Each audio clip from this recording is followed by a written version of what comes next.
শুভ দুপুর প্রিয় বন্ধুরা।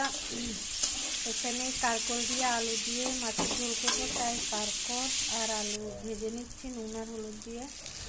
আর এখান দিয়ে কচুর ফুল ছিল, তোমরা কচুর ফুল দিয়ে আদা রসুন পেঁয়াজ দিয়ে কচুর ফুলটা করবো মাখার মতো।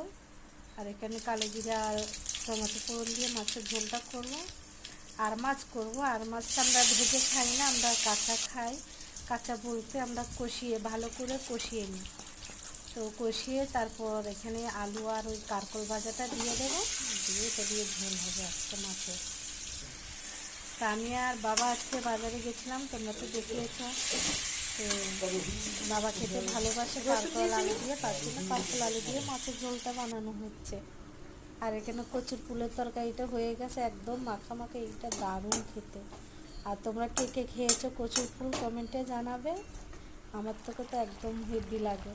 আর এখানে মাছের ফুল দিয়ে বন্ধুরা